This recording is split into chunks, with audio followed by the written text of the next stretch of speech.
wabarakatuh. Perkenalkan, nama saya Iza Ratu Kamenan dengan NPM 2121020205, jurusan Hukum Tata Negara kelas G semester 3. Tujuan video ini dibuat untuk memenuhi tugas mata kuliah fikih munakahat. Baik, langsung saja ke materinya. Yang pertama, mahram. Jika seorang laki-laki yang disebut mahram, dimaksud ada 4, yaitu yang pertama, ummu zaujah atau ibu mertua sampai ke atas. Ini artinya mencakup ibunya ibu mertua atau nenek mertua. Setelah akad berlangsung, baik sudah bergaul suami istri atau belum, seorang laki langsung menjadi mahram dari ibu mertuanya, baik ibu mertua karena nasab atau karena persusuan, dengan catatan akadnya sah, memenuhi syarat dan rukun. Yang kedua, bintu zaujah ar-rabibah atau anak tiri, baik anak tiri karena nasab maupun karena persusuan. Termasuk ke dalam baris ini adalah anak perempuan dari anak tiri. Anak perempuan ini lazim disebut juga dengan cucu tiri. Dan cucu tiri yang ini menjadi mahram karena lahir dari anak tiri yang sudah menjadi mahram. Dengan catatan, anak tiri menjadi mahram setelah bergaul dengan ibunya. Sedangkan cucu tiri yang lahir dari menantu sebelumnya pernikahan, maka ia tidak menjadi mahram. Yang ketiga, zaujatul ab, istri ayah atau ibu tiri. Ibu tiri akan menjadi mahram baik sang ayah sudah berhubungan badan dengannya ataupun belum. Yang keempat, zaujatul ibn, istri dari anak atau menantu. Menantu akan menjadi mahram setelah akad, walau belum berhubungan badan, baik menantu dari anak nasab atau anak kandung maupun menantu dari anak persusuan. Adapun pihak-pihak yang tidak menjadi mahram walaupun terjadi perkawinan disebut oleh Imam An-Nawawi dalam kitabnya sebagai berikut. Artinya, tidak haram bagi seorang laki-laki untuk menikahi putri dari suami ibunya, ibu dari suami ibunya, putri dari suami anak perempuannya, ibu dari suami anak perempuannya, ibu dari istri ayah, putri dari istri ayah, ibu dari istri anak, putri dari istri anak, istri dari anak tiri laki-lakinya. Dan tidak pula diharamkan untuk menikahi istri dari ayah tirinya. Kedua, hitbah dan kafah atau peminangan. Hitbah, kata hitbah berasal dari bahasa Arab yang secara sederhana diartikan dengan penyampaian kehendak untuk melangsungkan ikatan perkawinan. Semakna dengan definisi tersebut, Sulaiman Rajib mendefinisikan hitbah ialah menyatakan untuk menikah dari seseorang laki-laki kepada seorang perempuan, atau sebaliknya dengan perantaraan seseorang yang dipercayai. Sementara itu, Al-Hamdani mendefinisikan hitbah atau meminang dengan permintaan seorang laki-laki kepada anak perempuan orang lain atau seorang perempuan yang ada di bawah perwalian seseorang untuk dikawini sebagai pendahuluan nikah.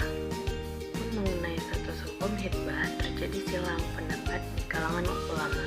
Pendapat jumhur mengatakan bahwa hitbah tidaklah wajib berbeda menurut Daud Az-Zahiri yang mengatakan bahwa hitbah adalah wajib. Pangkal perbedaan pendapat ini ialah adanya perbedaan dalam memahami dan menafsiri perilaku hitbah Rasulullah SAW. Apakah hal tersebut itu merupakan kewajiban atau hanya sekadar anjuran? Yang kedua, pengertian kafa'ah. Kafa'ah sering disebut juga dengan istilah kufu yang berarti sama, setara, sederajat, sepadan, atau sebanding. Sedangkan yang dimaksud dengan kufu dalam pernikahan adalah laki-laki sebanding atau sama dengan calon istrinya. Hal kedudukan, tingkat sosial, derajat, dalam akhlak serta kekayaan. Jadi, tekanan dalam hal kafa'ah adalah keseimbangan, keharmonisan, dan keserasian, terutama dalam agama, yaitu tentang akhlak dan budi pekertinya. Persamaan kedudukan suami dan istri akan membawa ke arah rumah tangga yang sejahtera, terhindar dari ketidakberuntungan. Yang ketiga, rukun menikah. Mempelai laki-laki, mempelai perempuan, wali nikah perempuan, saksi nikah, ijab dan qabul. Akad nikah adalah upacara keagamaan untuk pernikahan antara dua insan manusia. Melalui akad nikah, maka hubungan antara dua insan yang saling bersepakat untuk berumah tangga diresmikan di hadapan manusia dan Tuhan. Selanjutnya, dalam agama Islam, mahar atau mas kawin adalah pemberian dari calon pengantin pria kepada calon mempelai wanita. Pemberian kepada calon pengantin wanita bisa berupa barang, uang, atau jasa. Dalil mengenai mahar bisa ditemukan dalam Al-Quran, tepatnya di dalam surat An-Nisa ayat 4 yang menyatakan, "Berikanlah mas kawin atau mahar kepada wanita yang kamu nikahi sebagai pemberi dengan penuh kerelaan." Selanjutnya, walimatul urs atau yang lazim dikenal sebagai pesta pernikahan adalah jamuan makan yang diselenggarakan berkenan dengan pernikahan. Biasanya walimatul urs dilaksanakan setelah akad nikah. Kata walimah berasal dari kata al-walamu yang dalam bahasa Indonesia bermakna pertemuan. Adapun hikmah dalam pelaksanaan walimah urs atau resepsi pernikahan diantaranya sebagai ungkapan rasa syukur kepada Allah Subhanahu wa Ta'ala, tanda penyerahan anak gadis kepada suami dari kedua orang tuanya, sebagai tanda resmi adanya akad nikah, sebagai tanda memulai hidup baru bagi suami istri. Dari selanjutnya, kewajiban suami dan istri. Kewajiban suami kepada istri adalah mempergaulinya secara ma'ruf, memberinya nafkah lahir dan batin, mendidik istri, menjaga kehormatan istri dan keluarga. Adapun kewajiban istri kepada suami, taat kepada suami, menjaga amanat sebagai istri atau ibu dari anak-anak, rabatul al-bait atau mengajar rumah tangga, menjaga kehormatan dan harta suami, dan meminta izin kepada suami ketika hendak bepergian dan puasa sunnah. Selanjutnya adalah kewajiban bersama suami istri, yakni menjaga iman dan meningkatkan ketakwaan, menjaga agar senantiasa taat kepada Allah yang diwujudkan dalam sikap menjadikan syariat Islam sebagai tolak ukur perbuatan atau mikyasu al-amal dalam semua aspek kehidupan seperti beribadah bersama, menjaga makanan dan minuman agar halal, selalu menutup aurat, dan mendidik anak agar menjadi anak yang soleh. Suami istri harus pula selalu bersyukur atas nikmat yang diberikan Allah Subhanahu wa Ta'ala dengan cara selalu bersabar ketika menghadapi kesulitan.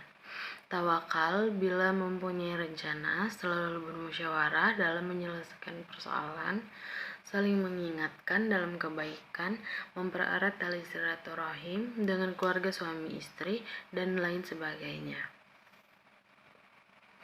Bila semua hak dan kewajiban suami dan istri serta kewajiban bersama ditunaikan dengan sebaik-baiknya, insya Allah keluarga sakinah akan terwujud, karena keluarga sakinah adalah buah dari ketundukan suami istri kepada ajaran dan nilai-nilai Islam.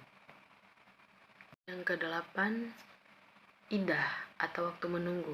Di dalam agama Islam adalah sebuah di mana seorang perempuan yang telah diceraikan oleh suaminya, baik diceraikan karena suaminya mati atau karena cerai, ketika suaminya hidup, untuk menunggu dan menahan diri dari menikahi laki-laki lain.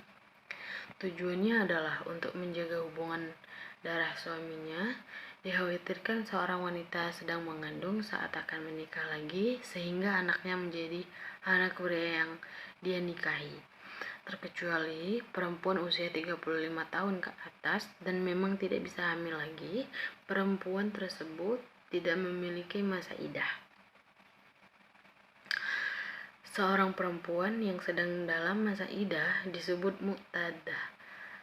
Idah sendiri menjadi dua, yaitu perempuan yang ditinggal mati oleh suaminya atau mustawafa anha, dan perempuan yang tidak ditinggal mati oleh suaminya, ghair mustawafa anha.